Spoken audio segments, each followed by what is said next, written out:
All right, let's get into these starting pitcher matchups. We have a little bit of clarity from the Phillies. It will be Aaron Nola in game one, Zach Wheeler in game two. I think the assumption is that game one on Friday is Nola versus Justin Verlander, and game two ends up being Wheeler versus Framber Valdez. After that, maybe there's a little bit more up in the air, especially on the Houston side because of the abundance of their options. Now, I was sneaking a peek at the Sarris pitching model to see what the differences were between these pitchers from that perspective. And the gap is actually pretty small. I thought we'd see a little more of an edge for Zach Wheeler in particular in game two. But I think if you like great pitching, you're going to see it from both sides in these first two games, especially. Yeah, I could see there being a split. One thing that is interesting to me, you mentioned Justin Verlander has a 5 ERA or something in the World Series. Yeah, this is one of those weird things that you wouldn't expect, right? A 5.68 ERA and an 0-6 record in 7 career World Series starts for Justin Verlander. Yeah, it's one of those things that's it's accrued in little bits over time. Like, some of that might have been in 2006 when Pablo Sandoval homered 4 times off him, which A is wow, that was a long time ago. B, Verlander's kind of a different pitcher since then. And C, Pablo Sandoval, man, that guy was crazy. So yeah, Verlander was 23 years old in that World Series. He's 39 now. Yeah. So I don't know how relevant it is. I did look at his because somebody asked me, Verlander, Kershaw, all these guys they're supposedly not good, not clutch in the postseason. Verlander's entire postseason, which is now 200 innings, or 197 and 2/3. He 3.55 ERA in the postseason, 3.24 in the regular season. Strikes out 27 guys, 27% of the guys in the postseason, 25% of the guys in the regular season. Walks 7% of the guys in the regular season and 8% of the guys in the postseason. So if you look at sort of under the hood, sort of process stuff, almost all the same. The only difference is, I would say, is 1.3 homers per 9 in the postseason, 0.9 homers per 9 in the regular season. And I just think that's interesting because there's a couple things going on there. Homers per 9, that sort of thing, you usually want a long sample to be that guy is homer prone. You could have a guy pitch a season and a half and give up a ton of homers, figure something out and not give up a ton of homers, and you wouldn't know what his true talent was. But with 200 innings, you're maybe there's something here. The other thing is he's seeing better teams in the postseason. You'd almost expect him to give up more homers. You're going to see the Philadelphia Phillies in the World Series and in the postseason. You're not going to see the Oakland Athletics this year. You know what I mean? Not to beat up on them again, but they were a pretty bad team this year. But so you naturally think, oh yeah, maybe his homer rate will be a little bit higher. So I think there is something there and there isn't something there. What's not there is I think he's the same guy in the postseason. I don't think that there's really a difference.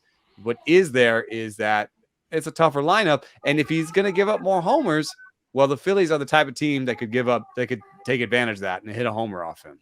So the long story short, I see a split in the first two. That's how I see it. I don't know who's going to step up, Nola or Wheeler or Verlander or Framber, but I think one on each side is just going to lose a close game. Yeah, that I can see that. I mean, if you look at Seattle, they really had a good game plan against Verlander. He did not pitch well at all. They were all over him. I think if you're Philly, you go and you look at what they did. You look at how that can fit potentially into what your lineup can do. But it's interesting. I didn't look at the numbers at all, because as you know, you're the numbers guy. But just watching Justin Verlander in the postseason a lot, I was going to say he gives up a lot of home runs.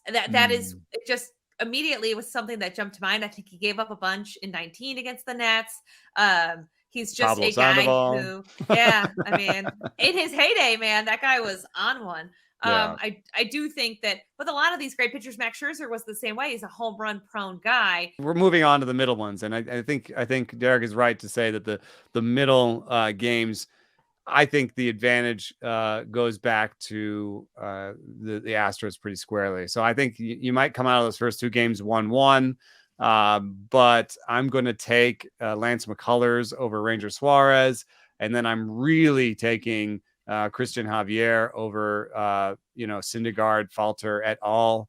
in that game. So now you're looking at 3-1, and you're going back to Houston, and you could say, all right, now we get Verlander Nola back on the mound.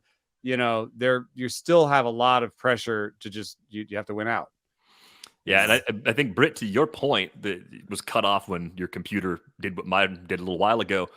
Anthony has a comment on the stream. Phillies went extremely aggressive against Fried and Strider early in counts and could try to do that against Verlander, which is what the Mariners seemed to do when they got to him, right? It looked like the Mariners were going to steal the first game of that series with that approach. That could be something the Phillies try to employ against them. Hit one of those high fastballs that's not above the zone, but in the zone early in the count.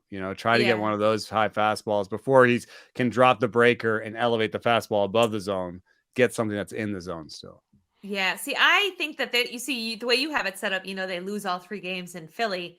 Right? You have it as 1-1 series split. Maybe they can steal one of those. I don't know which one it is, but I think they steal one. I don't think they lose all 3 games in South Philly with that crowd. I think that's a good point. As you said, the bullpen is really, the Noah Syndergaard bullpen-ish game is tough to win, except they did that against the Padres. They won that bullpen game. They have to score 10 runs to do it, but they can do it. But that was a bullpen versus a bullpen, whereas this is going to be a bullpen versus Christian Javier. I don't think they could get to McCullers. They could get to McCullers, though. I think the Suarez game is interesting. Suarez, if they win the Suarez game, now they're up 2-1. Yeah. And then they can lose the bullpen game, be 2-2. That's the sort of Phillies win pathway. Yeah, that's the game where they could, if they hit him really well, they could kind of sneak that one in. Now, listen, they may have to score 10 runs again because the Astros are so good lineup-wise that even if they get a bad outing from their starter, they still may have to really outslug them. But if there's one thing I think they are capable of doing, it is having some offensive outpouring. And again, I think the crowd factors in here a lot. I really do. I've been to a lot of ballparks. 9-6, 10-6. They won. They did that. Yes. It is a tough place to play. I know Houston's a tough place to play. They have great fans. All these stadiums have great fans. Philly is unreal. It is just a little bit of a next level atmosphere. I have a hard time believing that they don't steal one of those 3 games at least in Philly. Is it weird that if you gave me the choice between Christian Javier and Lance McCullers, I strongly prefer Christian Javier? I would use him earlier. I would rather. I don't want to face either one of them. I guess I'd rather face McCullers. I don't think I want to face McCullers either. I think there might be a question of length, but there's probably a question of length with Lance McCullers too. Right. And I just think Javier might be a little bit more effective. So I think I'd want to use Javier in game 3 and have him more available, or have him available for a longer window at the end of the series, as opposed to using him in game 4 and maybe having him for an inning or 2 less in those final 3 games if it goes that far. Yeah, I think that's a good point. I mean, listen, they could have purposely had that set up thinking like, hey, we like our chances for 1 and 2.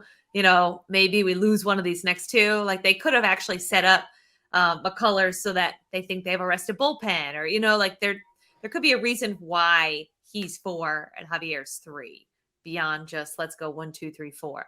Right?